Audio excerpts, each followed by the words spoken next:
Okay, are you there? Are you good? Are you recording? Yeah, I'm recording. Am I ever really good? I mean, no, but I guess let's start off with, how are you doing, Chris? I'm alright. That's enthusiastic, thanks, alright. Yeah, it's, been that kind of about 30 days. You have no idea.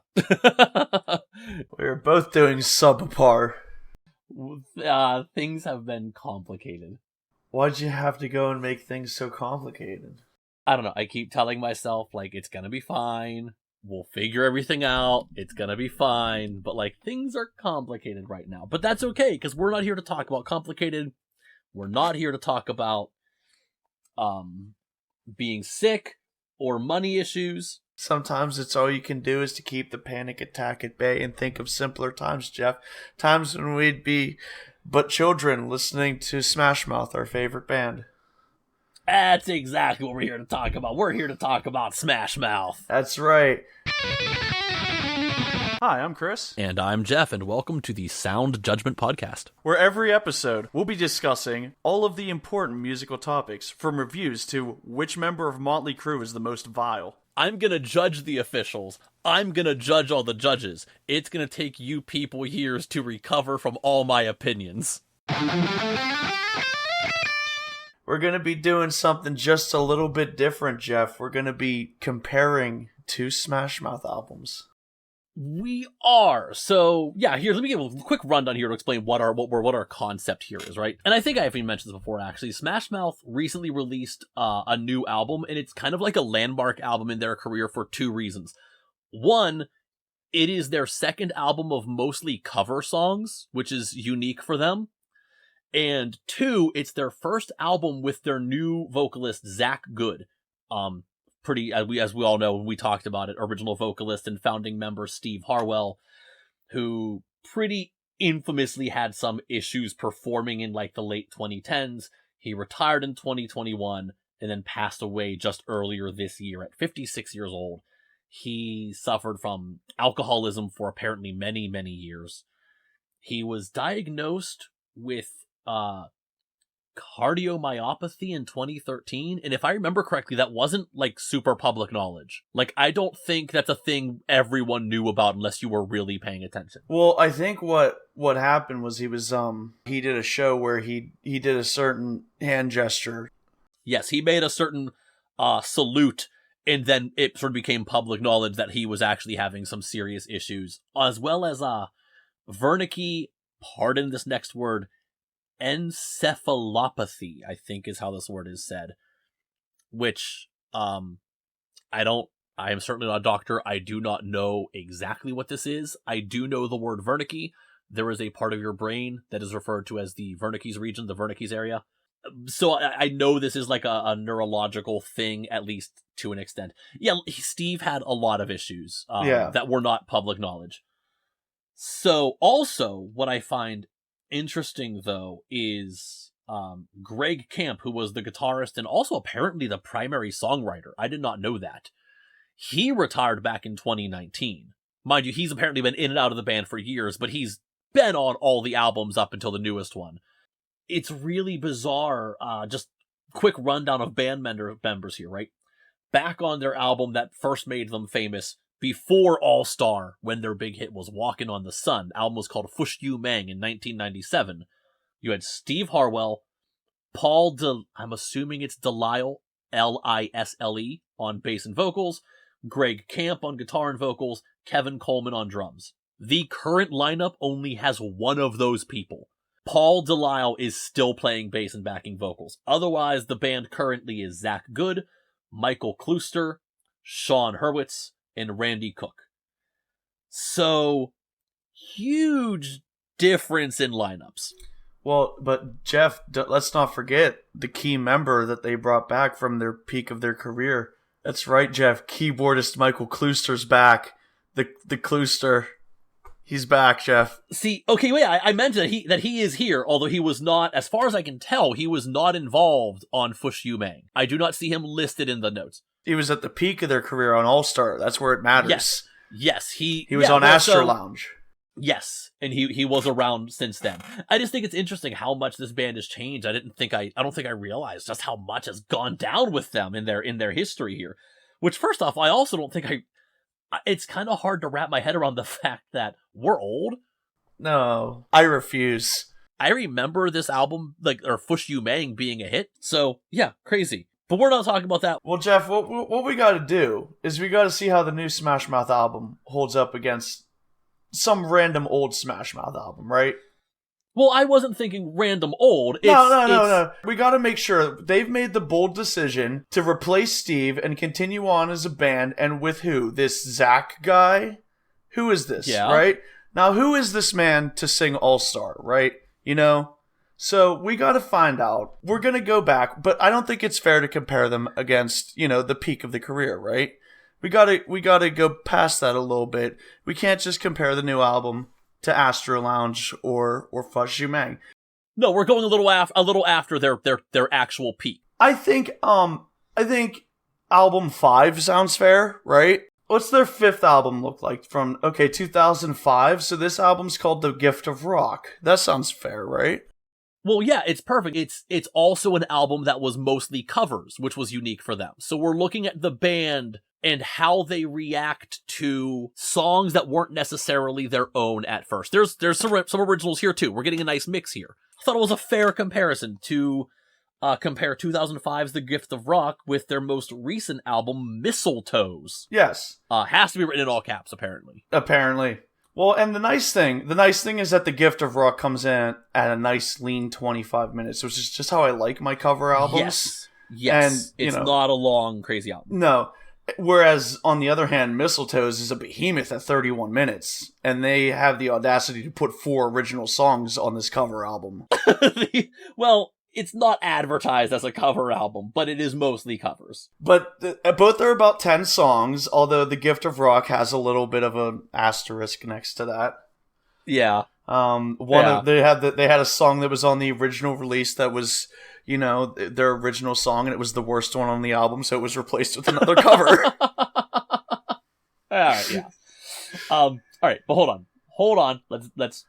Let's digress for a minute here, okay? Okay. Before we dig too much into this, I have to ask, what is your history with Smash Mouth? Because I know you have a history with Smash Mouth. My history? We were pre-teens back in the 90s. Jeff, so my history with Smash Mouth is that I got Astro Lounge on cassette tape when I was like, shit, what year did that album come out? Astro Lounge was 2000, maybe 2001. All right, so it had to be 10. No, 99. Astro Lounge was 99. You know what? That makes perfect sense. I had to be 9 years old. We were planning to move to a new house, right? So every time we would drive back and forth to the location, I would put on Astro Lounge. So my cassette tape, or my cassette player, eventually ate the tape, right? Problems children today will never understand. I know. Yes. So I was like, Mom, for Christmas, I want another copy of the Smash Mouth album, which was not specific enough, because there were 2 at the time. Oh, no! And what I got was not Astro Lounge. It was Fush You Mang, which you might know is a little bit different. Yes. That was the first album I owned with the fuck word on it.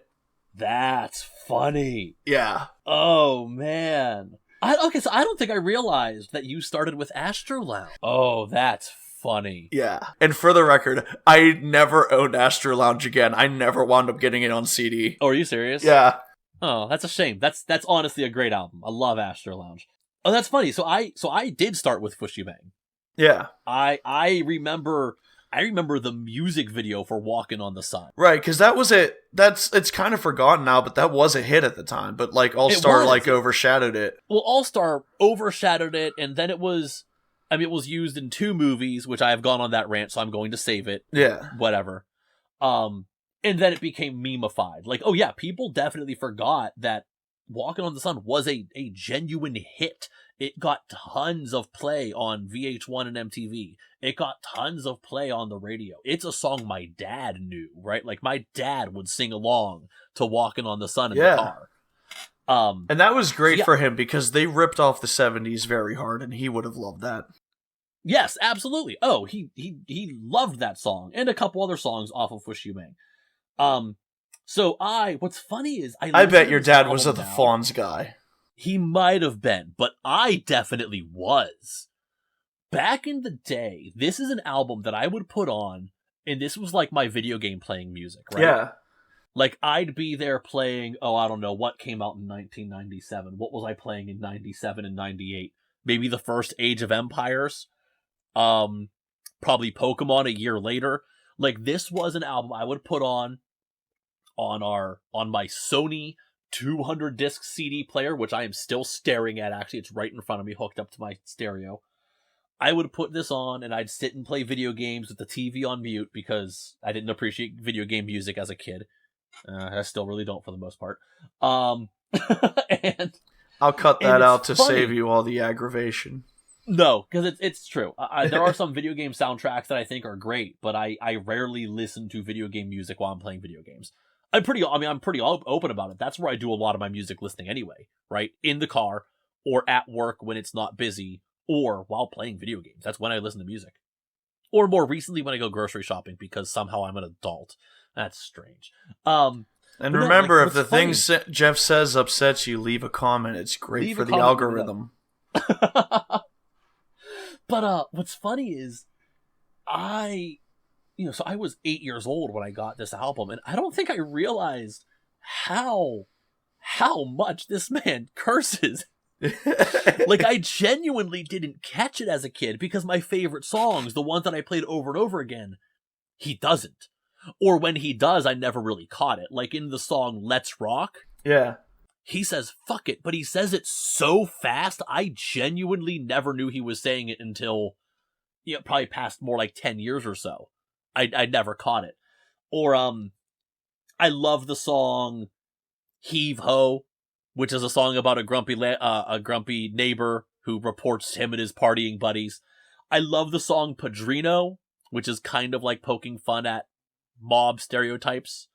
And Pet Names, which is one of the funniest like breakup songs I think I've ever heard. And the whole album is so like wild and punky. This was definitely an inspiration for me getting into punk rock a few years later. And then obviously I got Astro Lounge when it came out, and then I got the self-titled album in 2001 when it came out. Like, Smash Mouth were genuinely a large part of my early, like, this is my music that I listen to, right? Like, I have this CD. I have it on my headphones, right? Yeah.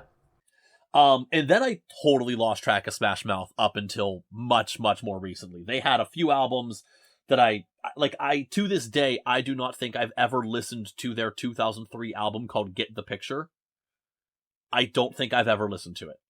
And they have an album from 2012 called Magic, which I heard the song Justin Bieber, and I know the song Future Ex-Wife. I don't know everything else on that album. I have spent more time on the newest album, Mistletoes, than I have some of the older albums, but they were a huge part of my childhood, and now we're here to see how the current iteration of Smash Mouth lines up with what I remember. I don't know. I'm sorry, real weird side note here. Are you animated when you talk for this? Because I know I'm not on video, but as I was just saying that, I literally had like my left hand raised to the sky, and I'm like, the former band of Smash Mouth, like I'm holding them up on a pedestal, and I'm sitting here in a basement by myself. No, anyway. I am not like ready to do a fucking soliloquy on Smash Mouth in my basement, but you know what? I'm glad that you are. That's what matters here. I don't know what's wrong with me. Chris? Yes. Alright, so now that we have all that out of the way, we have ourselves on topic. I don't know where you want to start here. Do you have opening thoughts? Do you want to get into any particular tracks? I don't really have a strong opinion how we want to go about doing this. That's a great question. Okay, well, why don't we start with this? What do you think of vocalist Zach Goode? So it kind of feels like they try to do the AC/DC and do something where they find someone with a very similar voice to Steve. That's exactly the comparison that I would make, because I think it's the most fair comparison. They found someone who sounds similar to... Now, here's the problem. They found someone who is the exaggerated version. Yeah, right? it's like a parody. It's almost like a parody. It's like someone making fun of, almost. It's like it's a caricature, right? Like, you had Bon Scott of AC/DC, who, like, yeah, he had the whole gravelly, high, whiny voice thing, but that's not all he did. And his voice really, if you isolate it, was not really that raspy. It was nasally. But if you have someone who does an imitation of it, they're gonna, like, put their voice way up in their nose and make it really raspy. Right? TNT! Right? Yeah. But they found Brian Johnson, who sounds like a chainsaw. He sounds like the extreme. He is the Flanderized, right? Isn't that the word? Flanderization? Yeah, Flanderized. He's the Flanderized version of Bon Scott. That's what I think Zach Goode is. He sounds like somebody doing a Steve Harwell impression. I don't know how I feel about that. On one hand, I think his voice suits the music really well. But on the other hand, I can't help but listen to it and feel almost like it's... I don't want to say disrespectful necessarily, but it feels very karaoke. Yeah. Zach Goode feels like if I were to do a Smash Mouth song karaoke, he sounds like what I would try to sound like. Yeah, I think that's accurate. I don't think he's bad. I enjoy him for what he is doing. I think he is a fair replacement. I wouldn't mind hearing him do some Smash Mouth songs live, and it would probably be a better performance than the time we actually saw Smash Mouth. That might be true. Well, no, it's absolutely true, because, I mean, now we didn't know it at the time, again, all the health issues Steve had, but, no, we saw Smash Mouth in, what was that, 2016? Something like that. Something like that. And it was genuinely one of the worst performances I think I've ever seen. Like, it was rough. No, that's true. Was rough. That's absolutely true. I remember being on the T, like a public transportation, and there were some guys, handful years younger than us, who were at the same performance, and they were like, "Oh, that was the best show I've ever been to." And I just remember looking at them and thinking, like, you've obviously never been to anything that wasn't a high school battle of the bands. Like, this was bad. Do we know if Zach's good live? Have we seen him? Is there video? Have we thrown bread at Zach yet? No, we have not thrown bread at Zach yet. There is video. He sounds exactly how I would expect him to sound live, from what I've seen. Although the video I've seen has mostly not been amazing recorded quality anyway. Like, I haven't seen like a pro shoot. You know what I mean? Right. Oh, you mean Vaughcan's not banging down Smash Mouth's door? No. No. They're not playing Bonnaroo? I don't have a clue what Smash Mouth is. I don't know what their draw is these days. Me neither. I'm just trying to think of festivals that end up with pro shot videos when they're over. Well, I mean, I'm sure there are pro shot videos of them. I haven't watched them yet, if that makes sense. Like, I'm sure they're out there. They've only been playing with this guy for like 2 years, right? Yeah, he filled in, I want to say, when Steve retired in 21. Yeah, they've been recording some other songs with him. None of them appear on this album, but they've been recording some other singles with him. And they've only been playing with him for about 2 years, and part of that was during COVID, which they played all through, because, to quote the mighty Steve Harwell, fuck that COVID shit. Oh, he did say that, didn't he? He was a controversial man, you know, but you have to be bold if you're going to write All-Star. But again, I don't think he's the one that wrote All-Star from what I'm seeing. Just throwing that out there. You have to be bold if you're going to write that song from Shrek. That's the name. That's the name of the song. You are trying so hard. Jeff. Like, you are such a troll right now. Jeff. Christopher. Let's talk about the original songs first, because it's very easy with The Gift of Rock. There's only Baggage Claim. Oh, yeah, alright. Baggage Claim is Smash Mouth's only original song on The Gift of Rock, and it's so bad that they cut it. I can't say that for sure. I don't know that that's the official reason. It's not the worst song that I've heard, but the Smash Mouth song is the worst song on the Smash Mouth album. So maybe that's why they cut it. I Oh man, you know what? You're not wrong. That is the only original song on there, isn't it? Otherwise, we have a Sonics cover, a Kinks cover. Oh my god, you're not kidding. A Royal Guardsman cover. Oh my god, that's really funny. That didn't occur to me. That is the only. Yeah, and it's not on the re-release, the reissue they did. They put a different song on there. That's amazing. But but you're not wrong. It's not a good song. You can tell this was after their peak. And so writing, it is attributed to Greg Camp, which again, I think a lot of their biggest songs were as well. Definitely not his best work. Yeah. But okay, how about anything else? Let's just go over the Gift of Rock here. I mean, as a whole. You just want to talk about the covers now? On that album? Okay. Yeah, why not? Okay, sure. I mean, it's just honestly, just as a whole, it's exactly what I want from Smash Mouth. Yeah. Right? Like, it is that frat boy ska punk sound. Again, this isn't super long. It's 2005. It's not like they were old and washed up. It's less than 10 years after they broke out onto the scene here.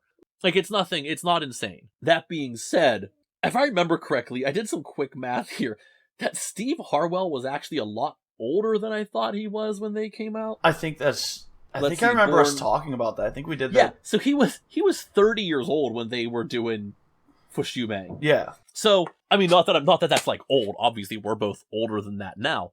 So I'm not saying they were old and washed up by 2005, but they also didn't start at 20 like a lot of bands did. You know, these guys were a little older when they first broke out, which is actually interesting to think about. Most people don't break out into fame that late anymore. We don't have superstars who start at 30. Well, I like the Smash Mouth story because I like to think that we can still do it, Jeff. We can still write our All-Star. I don't think it's going to happen. Just remember that. You can still write your All-Star. If you're middle-aged and, you know, you're thinking about driving your car off the overpass every day on the way to work, you can still write your All-Star. Just keep going, man. There's those statistics that are things like, and it's always like something inspirational, like, this person didn't do their greatest work until they were 43. This person didn't do their greatest work until whatever. But then they always have to throw in an oddball, like Vlad the Impaler didn't start impaling until he was 44 or whatever the hell it was. I think we could throw Steve Harwell in there, right? Yeah. Steve Harwell didn't sing All-Star until he was like 32 or 33 years old. Right? Like, don't lose hope. Okay? Exactly. You can still make it. You can still write your All-Star. And then when Steve Harwell was 35, he recorded The Gift of Rock, and that's closer to us in age right now, and I guess I don't have a whole lot to look at. I don't know. I love the album The Gift of Rock, actually. Again, it's a really great time. What are some of your favorite songs on it? I love the song Zat You Santa Claus. That's a great choice. I love that song. I can't believe you picked such a good choice. I don't know why you're saying that. I love Zat You Santa Claus. Genuinely, because it's a Louis Armstrong song, and it's one of my favorites. Now, mind you, as I've talked before, I've been on a big Brian Setzer kick. His recording of it's probably my actual favorite. I think Brian Setzer just has a better voice, and the rockabilly sound works a little more. But Smash Mouth adding their ska punky thing into it is a lot of fun. Yeah. I also love the Royal Guardsmen. I don't know if you noticed, they have 2 songs about Snoopy fighting the Red Baron. Yes.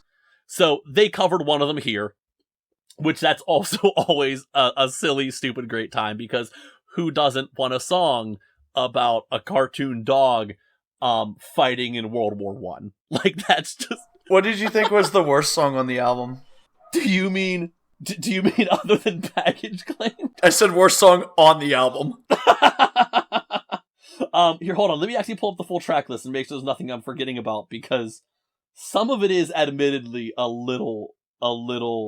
For my money, the last 2 songs, 2,000 Miles and I Don't Want to Fight Tonight are not done very well. Oh, you know, I forgot they did I Don't Want to Fight Tonight. Yeah, that is really not a good one, especially considering how much I love the original Ramones. That's the thing that drove me nuts, is I think Fushumang era Smash Mouth could have pulled off a good I Don't Want to Fight Tonight, but I'm surprised. This was not a good I Don't Want to Fight Tonight, and I love a Ramones song. Yeah, I actually forgot that they did that. Although, can I throw this out there? You want to know what's a worse version of I Don't Want to Fight Tonight? What's that? Did you hear the remade one? No. Like, I think Joey Ramone even did it later on, and it's like kind of ballady. Oh. I don't know. It showed up on Spotify for me, and I was very concerned. I was not a fan. I'll have to check that out. But I mean, another great one also is Baby Please Come Home. That's a song that normally, I don't know, most recordings of it I know are like a really generic blues sound song. Yeah. And I think Smash Mouth kind of made that fun. Again, this is like after peak era Smash Mouth, but they were still, for the most part, I think they still had it. They still had the energy and the goofiness along with it. It's a fun album. It's pretty good. I think I can agree with that. I mean, I don't think it's like great. We'll get into a bit of a comparison a little bit later on, but it's fine. It's fine. It's a fine. It was fun. I mean, it's not your kind of stuff anyway, and I accept that. Right. But again, I wanted to do this is sort of because Steve Harwell passing this year was such a huge deal. Yeah. In the fact that within just a few months they have a new singer with a new album, I thought it was fitting to do a little bit of a deep dive into Smash Mouth. So, and that new album came out just in time for the holidays, right before Thanksgiving. Yeah. Oh, exactly. I mean, release date, what was it? November 17th. That's right. Which Steve passed in September. This album came out literally 2 months after the man died. Yeah. It feels, that's a little, now that you've mentioned it, feels so inappropriate that they released such a festive album right after the passing of like their founding member, like the man who probably made them famous. I realize he wasn't the primary songwriter, but let's face it, when people think Smash Mouth, they're not picturing any other member of the band. They're picturing Steve. They're picturing Steve and his goofy face and his weird, kind of raspy, not actually great voice. Okay, so we talked a little bit about Zach Goode, but what do you think of Mistletoes as a whole? Well, so like I said, Mistletoes has 4 original tracks. The first one is the title track, right? Yeah. And, you know, first impressions are important, Jeff. And I want you to know that this song was annoying. Thank you. Yes, so again, I'm trying to give writing credits where it's due. That's a Paul Delisle song. So again, he's the only original member, and no offense to Paul, but I think it shows that he is not the reason they were ever famous, if Mistletoes is what he's putting out. However, track 2, the song about being single, is a Zach Goode original, and it's probably my favorite song on the album. No. Really? No. Okay, first off, No. I'm going to have to let the cat out of the bag. I'm still fighting this cat. No, I'm going to have to let the cat out of the bag because I have to make a reference now. I win. No, you know what? I'm just going to make the reference. Jeff, I hate the line, I'm all-star, no tree. I hate that fucking line more than anything I've ever... Yes, I hate it. I hate it. No! I hate it. I'm sorry. I hate it. No, I love that line. I was literally going to point that out. No, I didn't like it. Oh, I thought that was such a fun little poke. No. It poked me all wrong. No. Oh, I love that. So the song about I'm going to being agree single, to disagree with you. No, loved this song. It feels like a Smash Mouth song. It feels like Zach really has a feel for the goofy ska punk where a bunch of bros from California feel to his goofiness. And I wrote a single because I'm single. I know we said forever, but it wasn't meant to be. So this year I'm all star, no tree. That is hilarious. What does that mean? I don't care what you say. What's that a reference to? I'm all star, no tree. Yeah, what does that mean? So I spent a long time thinking about this, and I can only assume it's a reference to gay sex. I say that sarcastically. Do not take that seriously, please. Please, I'm not serious. I'm assuming he wrote it just because it's a couple symbols and it's like a thematic thing. But really, I was trying to think of what that could mean, and all I can think of is if you were to refer to your butthole as a star and you shove a tree up it. Are you okay? I gotta go. Right over there. I gotta leave. Did I The kill third you? song, I'm pretty sure is just word salad, but it might sorry, be what? the third song. Which song? The third song. Oh, It's okay. it's like two names. It's like Merry Chris, but it's I think That's it's exactly just, what it is. I think it's just word salad. But it might be musically the best offering so far for me. I think it was a fun time. Again, I think they have the feel of the band still. Like these otherwise a lot of fairly newer guys. I think they have the right feel. They have the vibe. Take us into the last original track, Jeff. But no, it's that's a bad one. Hold on. I actually don't remember what the last original one was. Give me a second here. I need to pull up writing credits.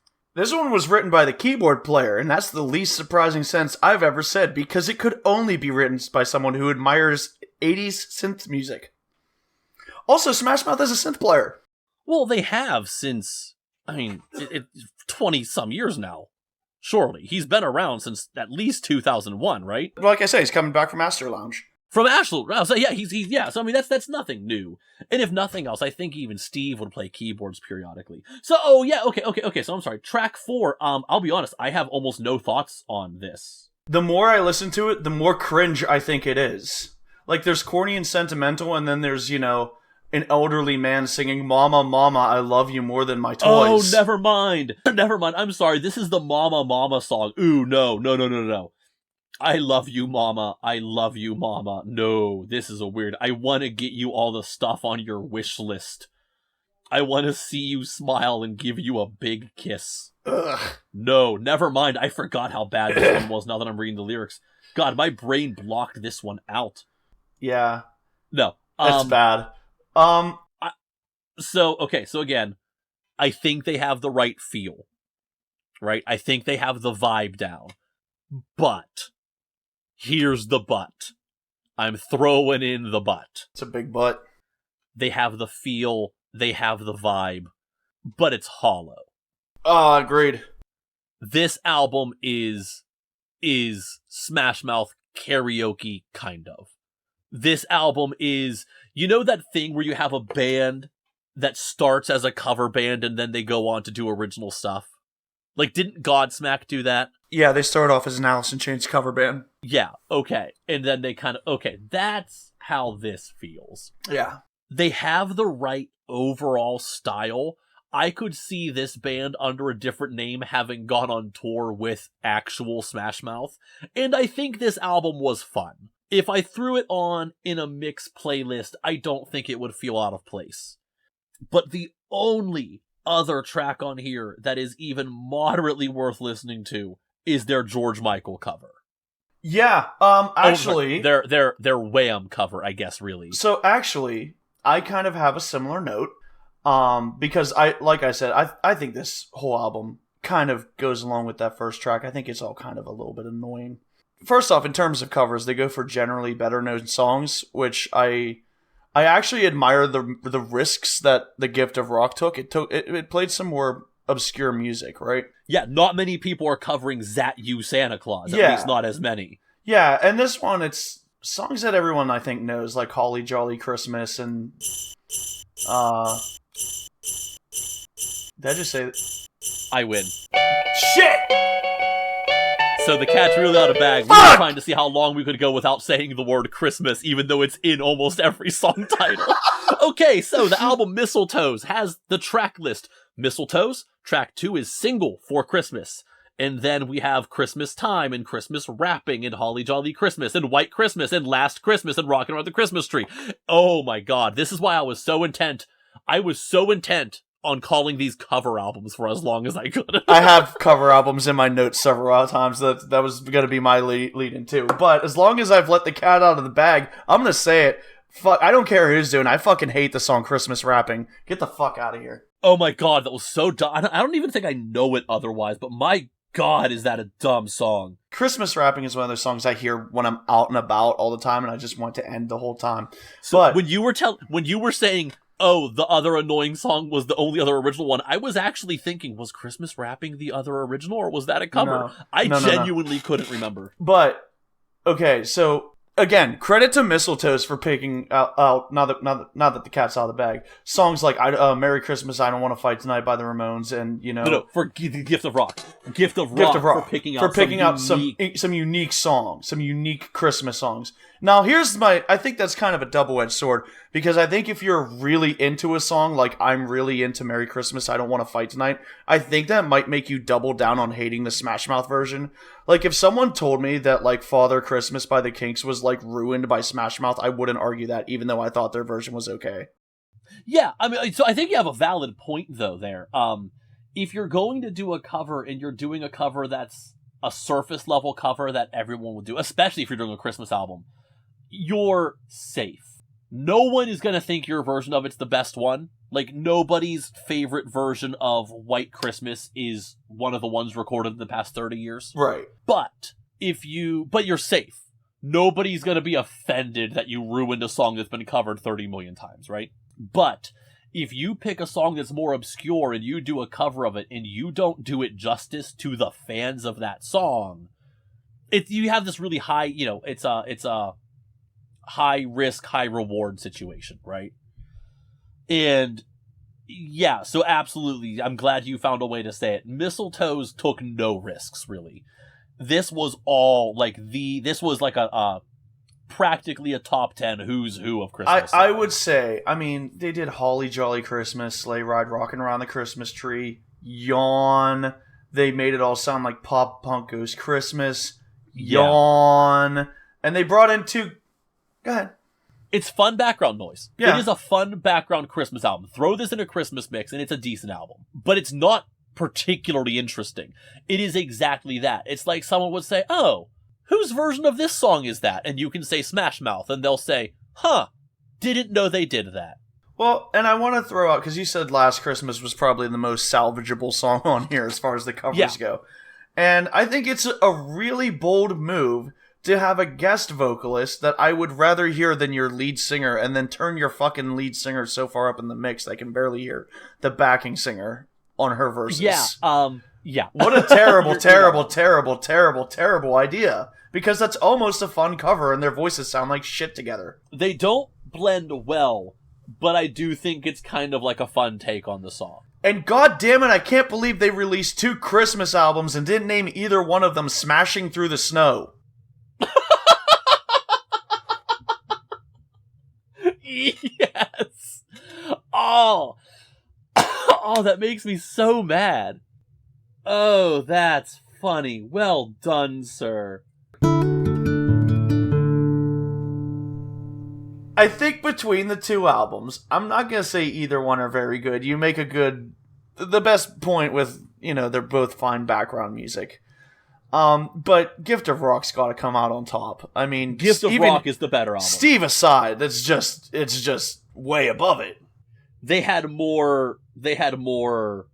Again, the new album feels hollow. Now, that all being said, I don't want anyone to get the wrong idea.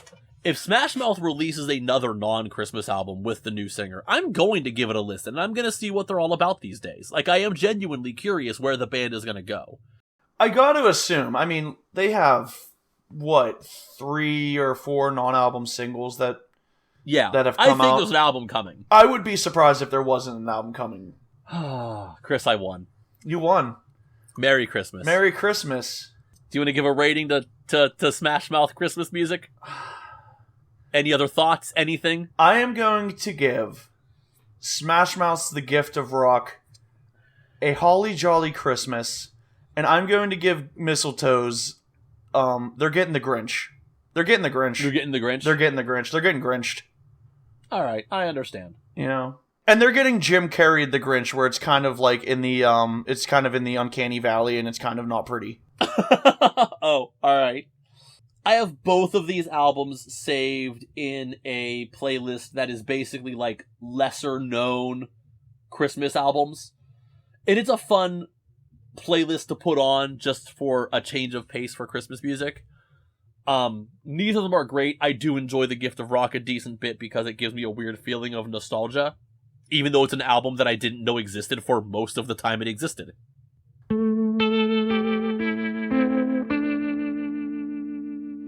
Before we go, do you want to throw some Christmas album recommendations out there specifically, since the cat's now out of the bag?